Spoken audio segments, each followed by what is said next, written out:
Hey Barry, what's doing? What's new? Got that wrong. What's new is that it's new and it's not what's doing, Oh, but Google began the enforcement of the site reputation abuse policy. But before we get to that, Crystal, what do you have in mind today? I want to talk about the number of search results on the SERP. Awesome. And Greg? Are the rumors of a May 5th 25% Google Ads audit odd myth or odd legit? Perfect. And Morty? and just when you thought rank volatility updates were done, maybe not. Awesome. And let's get into it.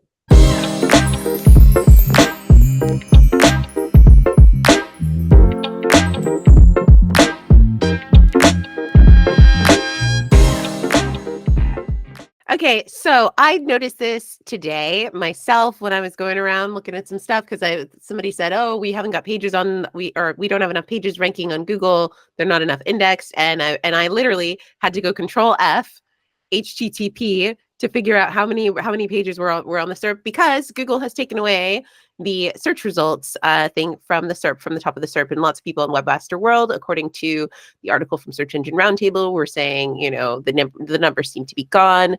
Somebody else said, "Oh man, not another one they are taking from us," which I feel that to my core. But then we had an update that from at SI1Very, who said that if you go under tools, that where you can see, the sort by the time of the search results and that sort of thing, then you can see the number of search results. And I tested this myself and I confirmed this. And yes, that is true. You can see that as well. But I think this is really interesting because this also follows along from when they removed the cache link from the SERP as well. So for those of us who like to use the SERP as a tool, raising my hand there for that. This is making it a little bit more tricky and making it a little bit more difficult for the average person to maybe be able to find those search results. So it's interesting. I find it interesting. It is an interesting move. Chris Silver Smith's been investing in this industry forever. Spotted that. A bunch of other people called me out saying it's not gone. It's under the tools menu. What's wrong with you? Just click on everything to find it. I'm like, you're right. I'm sorry. And I updated the story. But you're right. It seems like it's like one more step to Google removing it. And Google said they want to remove it. And Google's been talking about removing it for like a decade because they said that the result count is not accurate. People rely on them too much. Stop looking at our search results page and just click on ads. They said all that? Oh, I thought that was in the Department of Justice documents that I was reviewing. So I'm sorry, I can't laugh.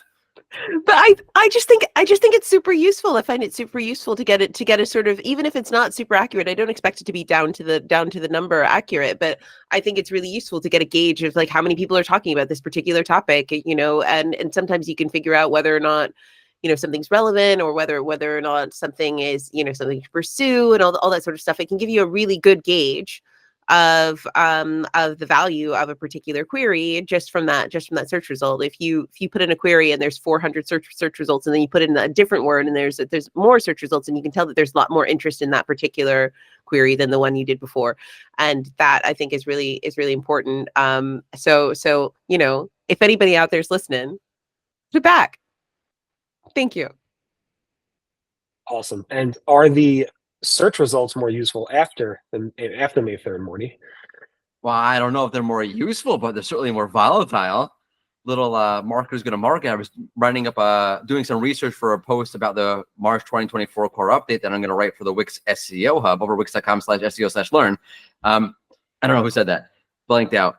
But one of the patterns that I saw going through all these examples was, wait a second, around the beginning of May, there's another shift in rankings. Actually, some of the cases that I wanted to use, I couldn't even use. And I went to go to Twitter to post about it. And lo and behold, Glenn Gabe beat me to it.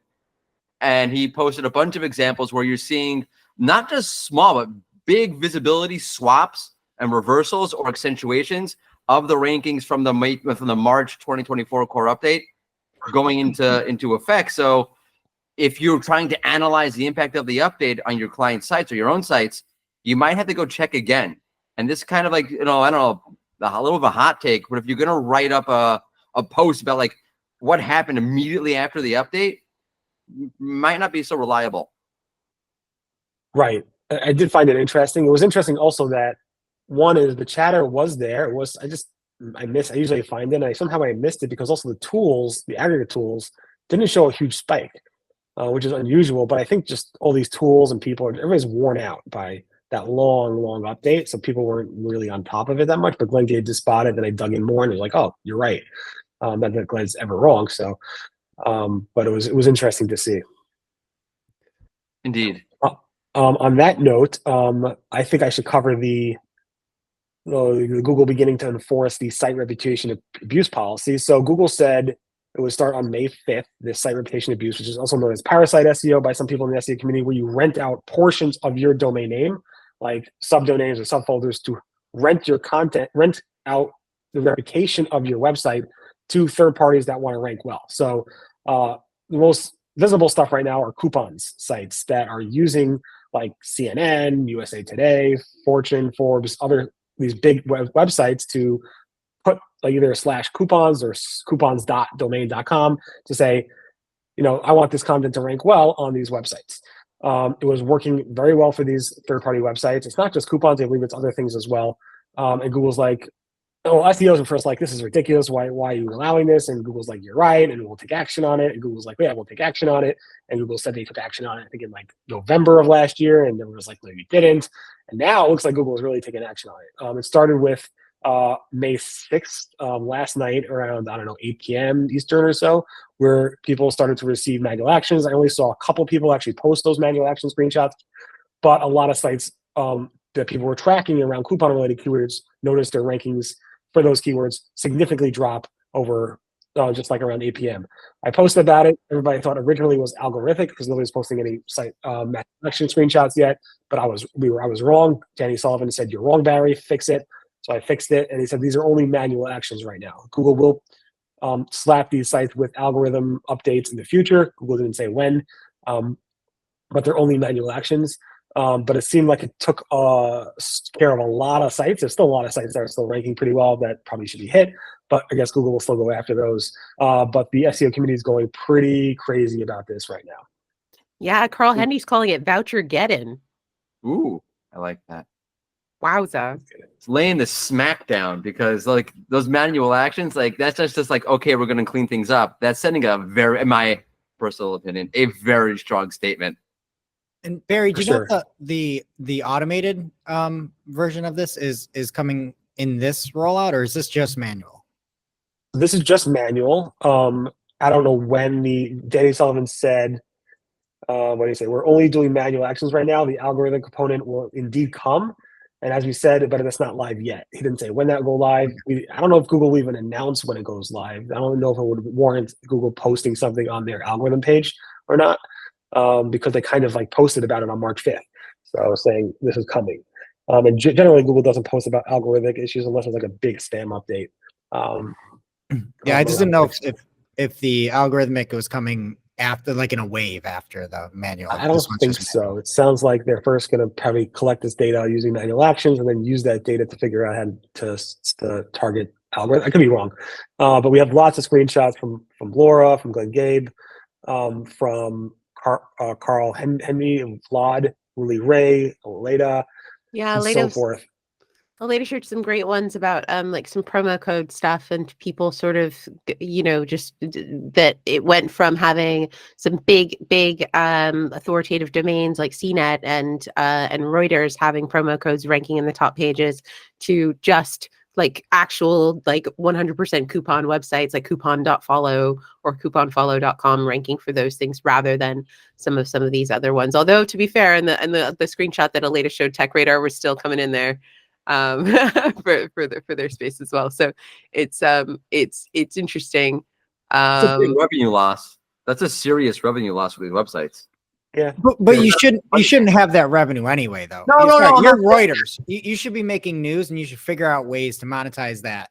Reuters is the worst. Have you gone to their website? I posted this on LinkedIn the other week. Like it's just like ads everywhere. No, I'm with you. I'm just saying like it does have real effect. If I ask a dumb question, how different is this from the classifieds? Like, how different is it from like the back of the magazine where there's like a bunch of classifieds of like random like hairdressers that I'm never going to go to in the back of Cosmo, or like the classified section for like aardvark taxis at the back of the newspaper? Like, how different is it from that? I mean, the intent here was specifically for coupon programs. These are third-party coupon providers. Basically saying we can't rank well. Let's just pay somebody else to rank well for it. It was the intent behind it. There's nothing stopping a coupon website from building a coupon website. It's like Retell Me Not, which Google, I think, Ventures owns part of, for it to actually go ahead and rank. But this is not going after Retell Me Not. It's going after third parties. It's not just coupon specific. It's anything where people are using their own reputation to host content that they do not control and do not have authority over. Yeah, that's what sorry, go ahead, Greg. No, I just think it's intent, right? Like Crystal, to your point, like if you're Cosmo and you have a section on your site with a listing of where to buy the clothing or all the retailers listed or stylist or something like that, or on Search Engine Roundtable, Barry puts out a listing of just different agencies and things like that. Like that still is at least germane to the content on the site. You know, like USA Today is out there schlepping, you know, promo codes. Like that's not news. You know, they're just doing that for revenue. It's different than like your local paper putting out, you know, local listings, because that to me still makes sense. It's just like CNET or Forbes, right? Like they got rid of that whole thing. It's like they're supposed to be about fortune and money and things like that, not promo codes. Also, like if I'm going to a classified ad, that class, I don't know, like, you know, Bob's, whatever. Bob's isn't getting any authority from the fact that the classified ad is in the New York Daily News. But if you're going to one of these websites and you show up, it's on CNN, it's got all the CNN branding, and you feel like you're on the CNN website, they are siphoning in that like authority from CNN. Like it's not like exact one-to-one, I feel like. Right. And there's one guy who actually likes like, oh, Forbes removed it beforehand. And like, oh, Forbes got a heads up. I'm like, everybody got a heads up 2 months ago. Forbes is like one of the few that actually took action. I think Wall Street Journal also removed it from their website beforehand, and a couple other players, a bunch of other players removed, like we discussed. But some people are like, "Oh, I'm going to wait and see." I don't know if there's any more damage for them to waiting and seeing or taking action beforehand. That was the big question. So I don't know. Any event, Greg, I know you wanted to talk about 25% of advertisers all going crazy around a new audit. Yeah, there was a post over on LinkedIn. I think it was from Adrian Decker, and there was a rumor that 25% of the EU Google Ads accounts would be audited to see if they basically make it and would pass the EU consent policy, which is GDPR and then the e-privacy directive. Ginny came out on X on our @ads liaison account and said that this is not a real number. But however, in January, we told you that you need to have that consent on. So the 25 number rolling out 25% of accounts on May 1st is a fiction. But yes, you do need to have adhere to the EU user consent policy.